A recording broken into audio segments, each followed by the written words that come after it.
I see we're live on my end. Ooh. Okay, you guys, my computer's slower here.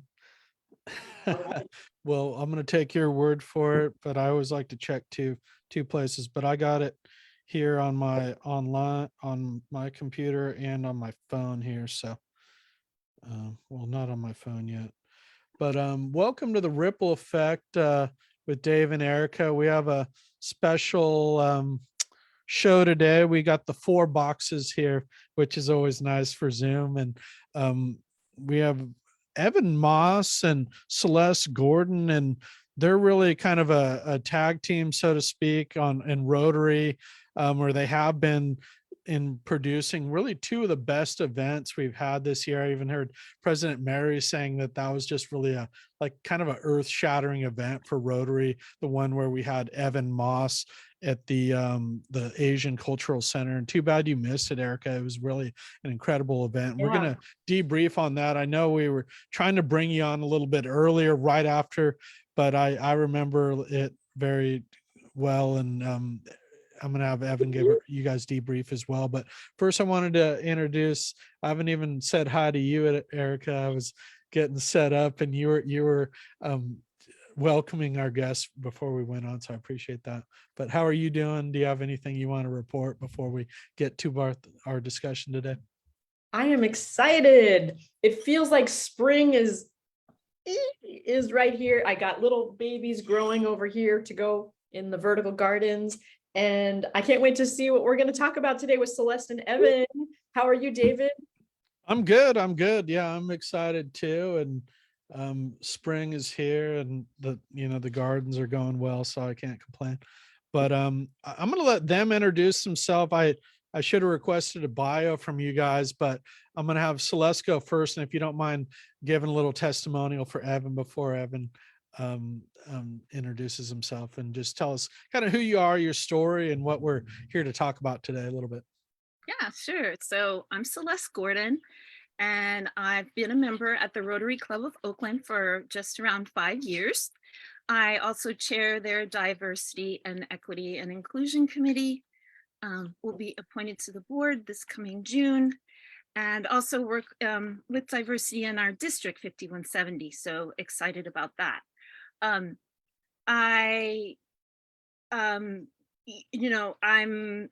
Let's see, what do I want to say? My background is in strategic planning and nonprofit management, and I work in a nonprofit that qualifies low and moderate income communities for all types of clean energy and clean mobility options. So I became part of Rotary Club of Oakland because I was very impressed with the work that our club was doing. We have many committees, and also the leadership is deeply committed to doing this type of work to improve all types of member experience and move what we're doing in the club to the next level.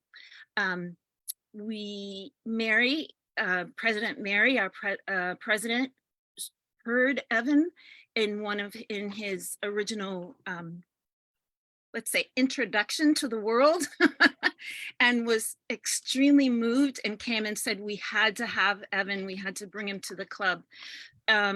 I don't want to go too much into what Evan does, but he has a background in tech, and during George Floyd came to a realization that he wanted to share with the world around the importance of talking about race, particularly in the United States.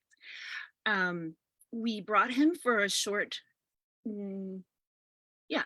lunch session, and it was so successful, and we had so many people who wanted to engage more, so we ended up having a more intimate event in the evening, which followed with a dinner, to have these open discussions to bring us closer together and bring us to closer understanding about what it is to be a Black man in the United States and what that experience is with a mixed race family.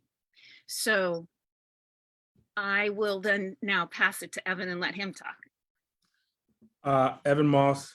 I have a mechanical engineering degree from Carnegie Mellon. I've been at Apple for a little over 5 years as a project manager.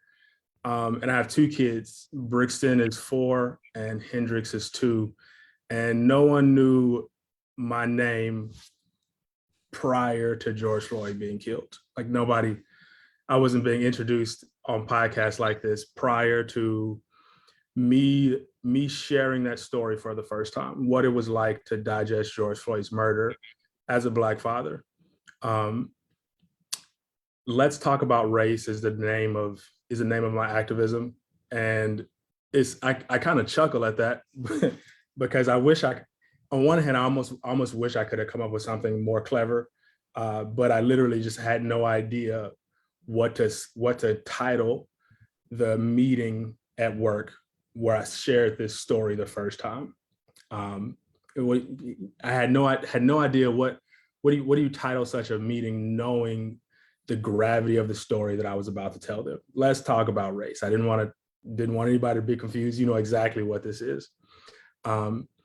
And for the listeners, Let's Talk About Race, my original story is the single best articulation of what it's like to experience racism that I've ever heard. And I was a little nervous to say that for the first year and a half after I've done it, but no, it's true. It's really strong. I think it's the best story I ever told. And what I like to do now is invite people, watch that video, and then join me in a group conversation.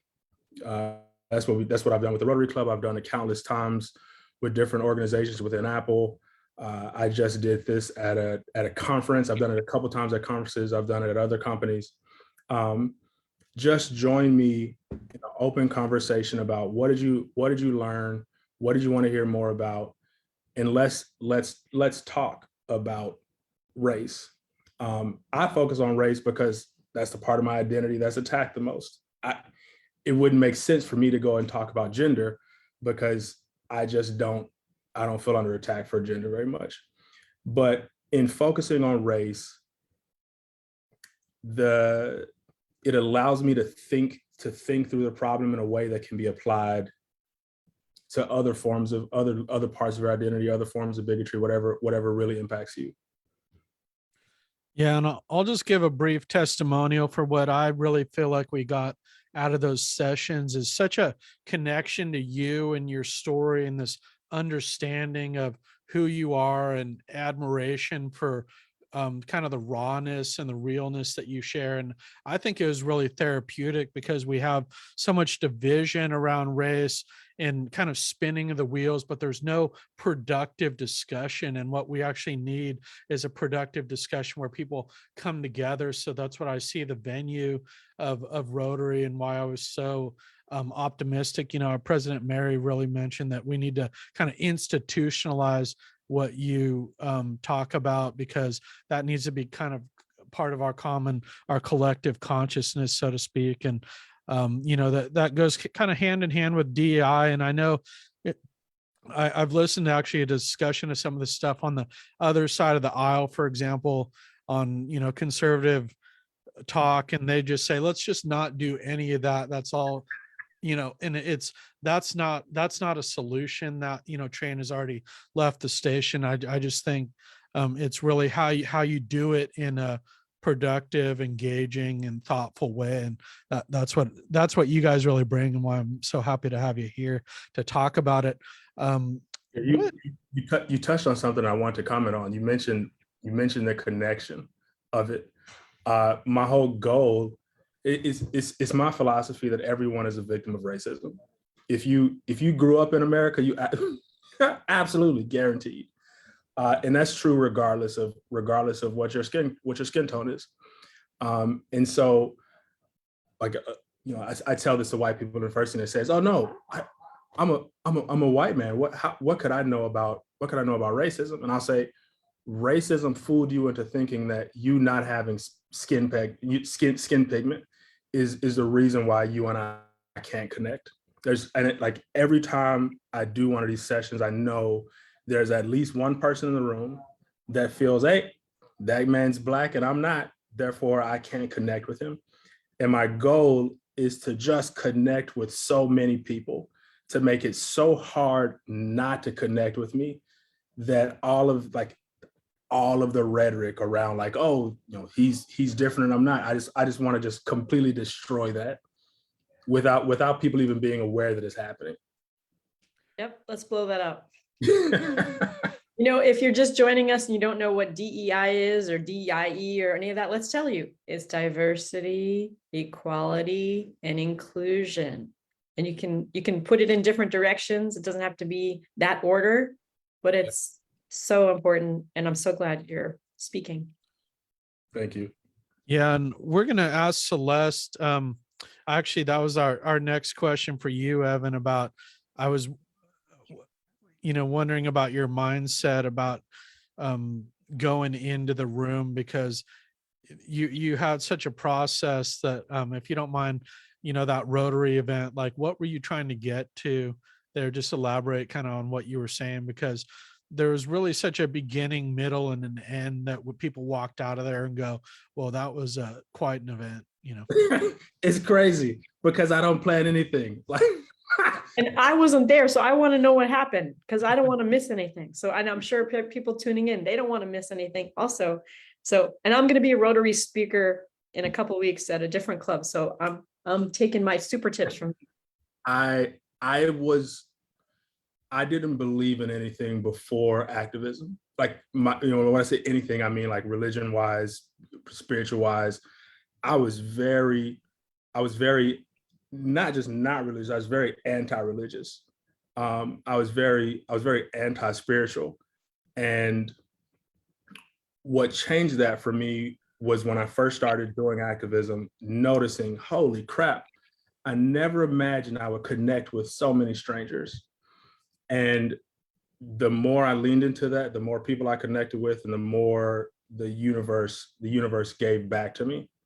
And so the Rotary event in February was really interesting for me, because that was the only time I'm telling you, I had zero.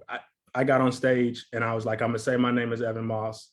And it seems like, Evan, you should probably focus on, if you thank your wife, that'll get you into the mood for doing this event. So just start with thanking Sydney and see what happens. And so for me, it's like, I just have to, for me to get on stage, there's a few things I have to believe first. One is I have to absolutely believe that this is what I'm supposed to do.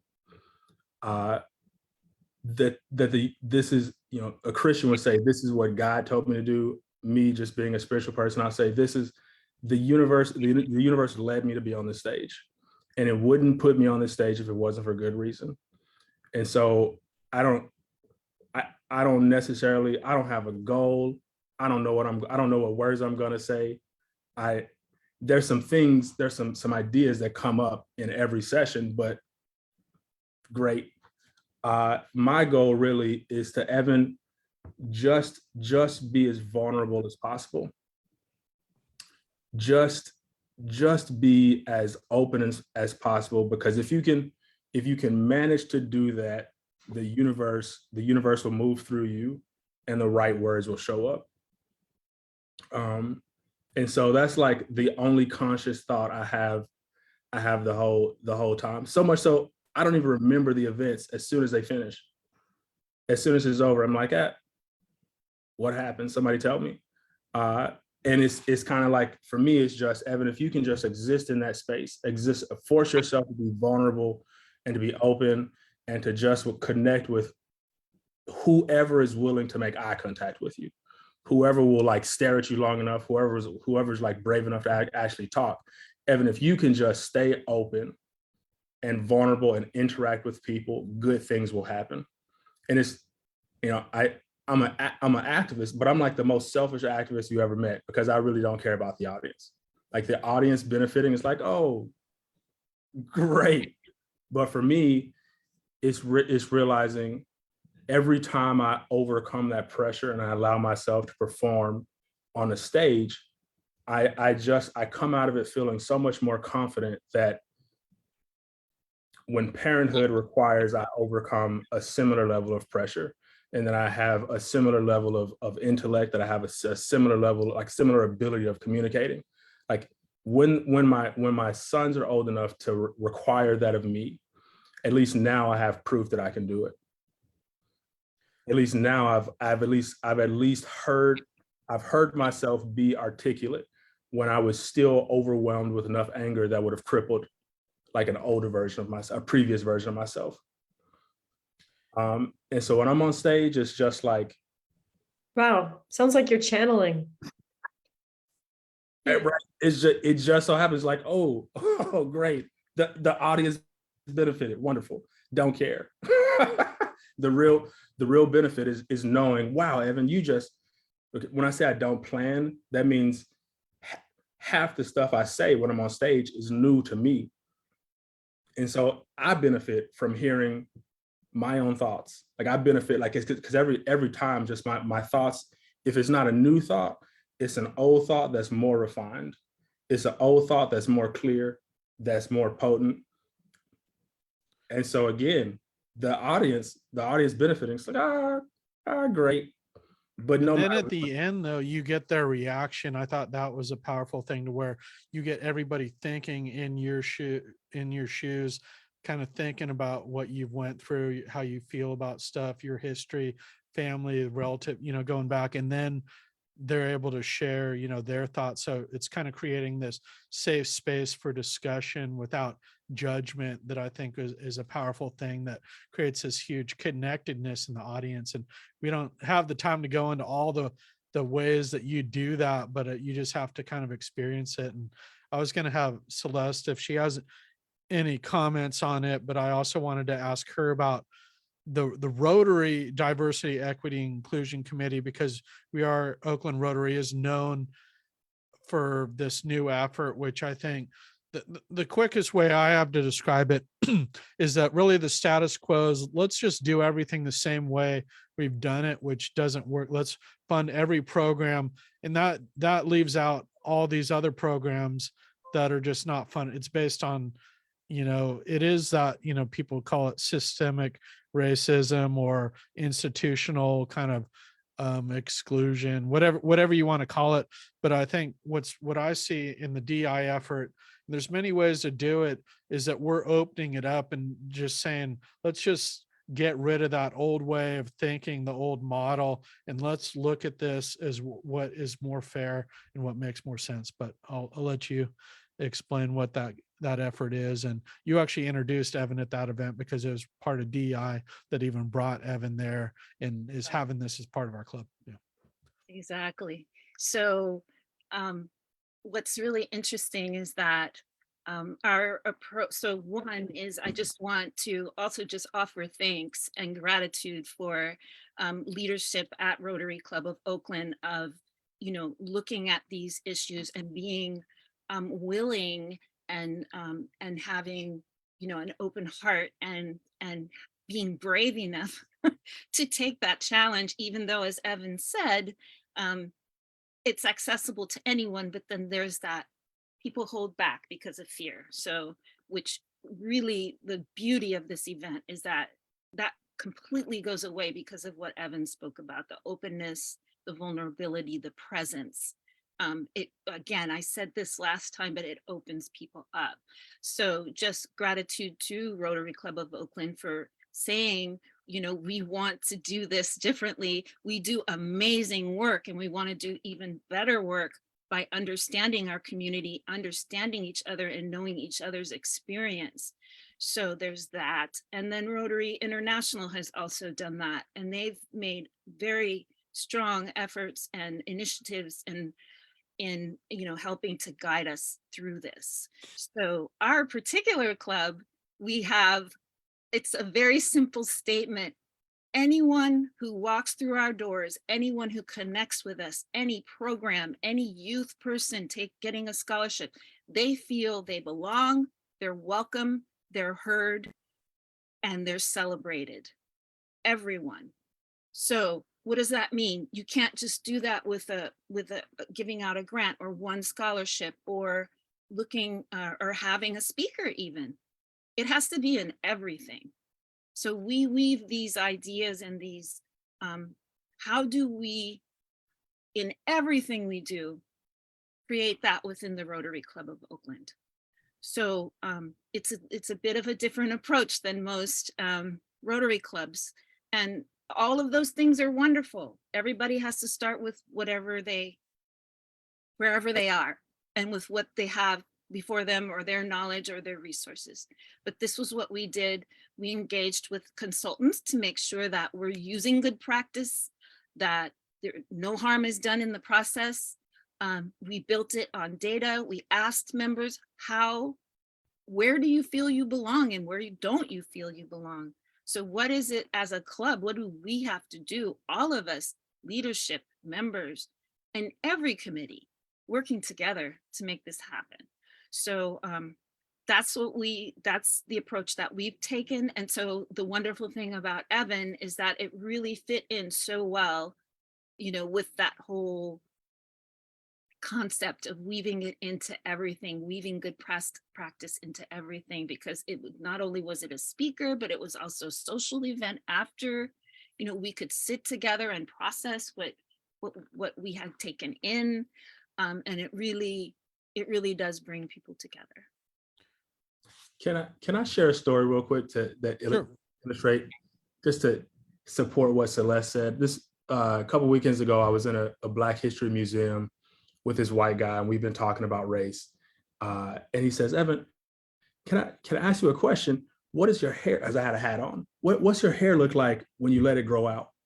And so we start talking about Black people's hair, and this man walks past that has the single most perfect waves I've ever seen. And if you don't know what I mean by that, I'm sorry. You have to Google it.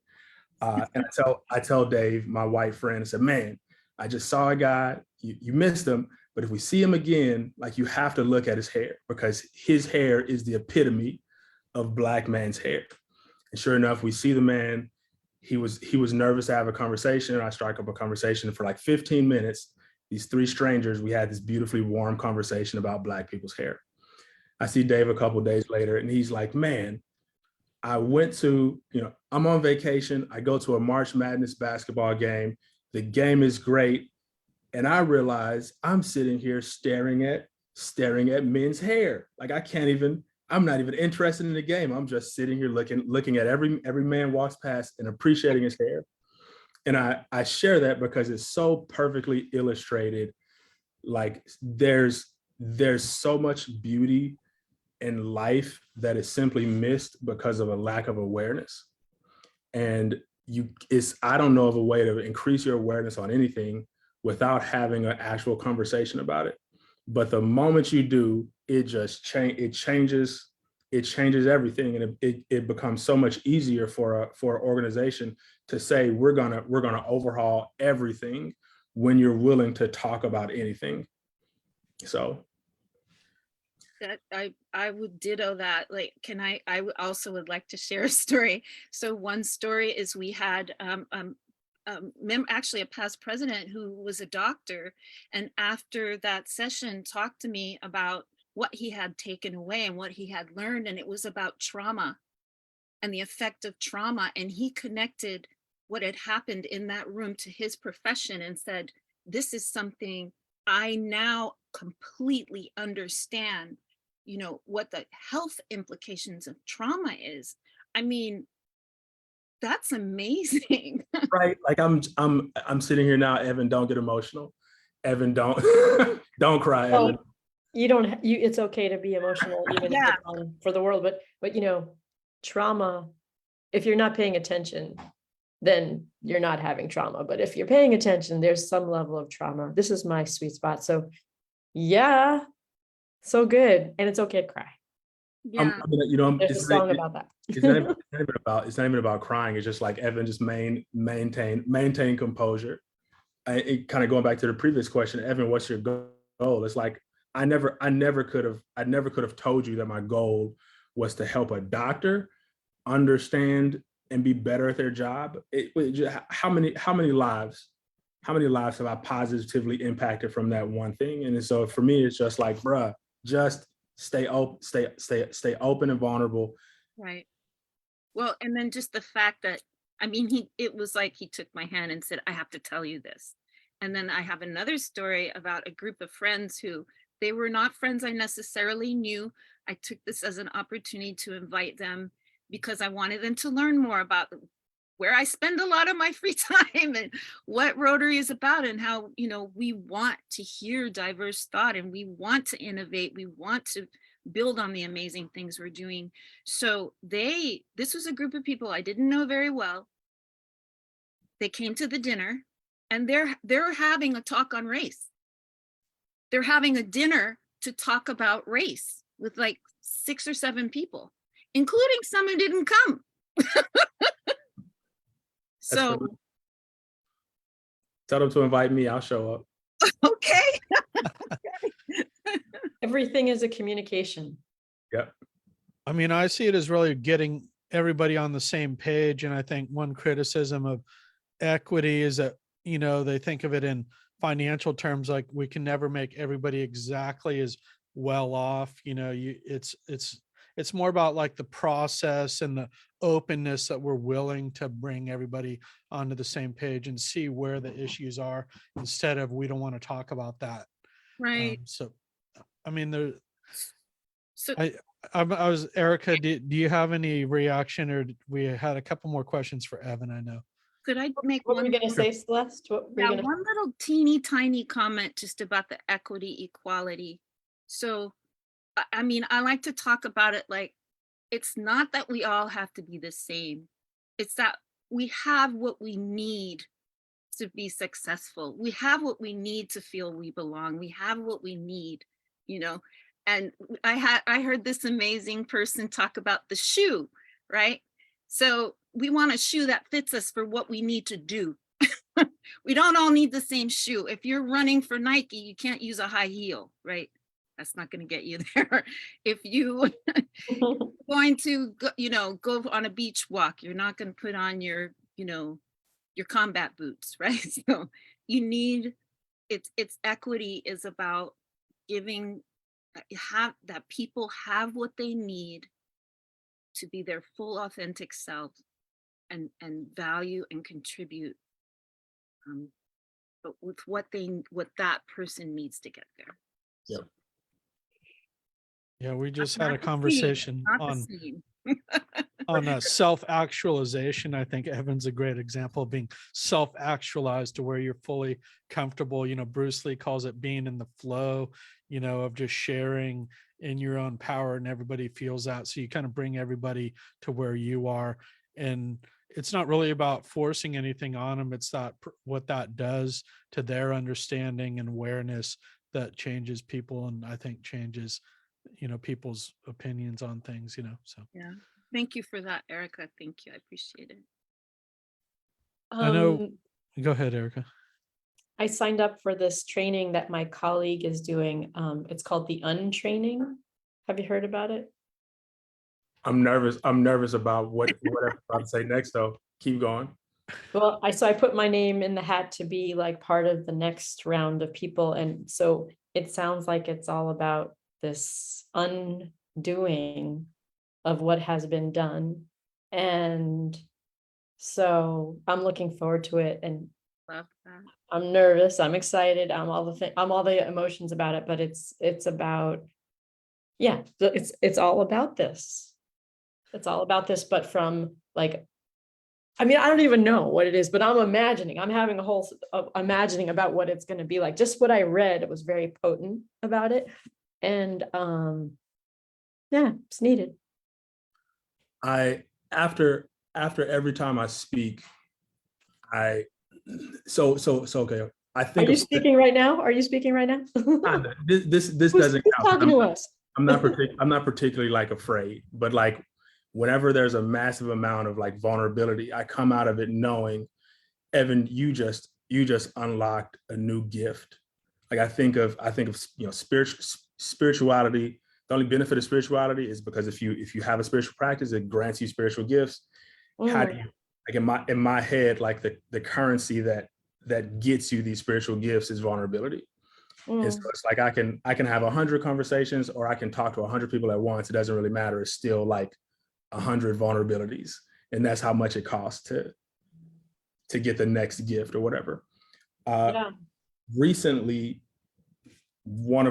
I came out of a workshop. I can't remember if it was the one I did with Rotary Club in February, or one I did with a different organization recently, but I came out of it with a much more clear like division between mind and self, which most people I know think of oh, your mind and yourself as the same thing. But even thinking like self-actualization. Dave, I wasn't wearing earrings or jewelry last time you saw me, but I had this moment recently. I looked at this man at a conference who had painted nails, and for the first time, it was like I could hear my mind and myself separately. Myself said, I love those nails are dope. I love everything they said, that I love everything that I get from these nails. I want that, is what myself said. But my mind was like, oh no, people will think, oh, but what do people say? Men aren't supposed to, oh, blah, blah, blah, stupid. And now having been granted this gift, is just so easy to like laugh at my mind and be like, I can't wait to paint my nails.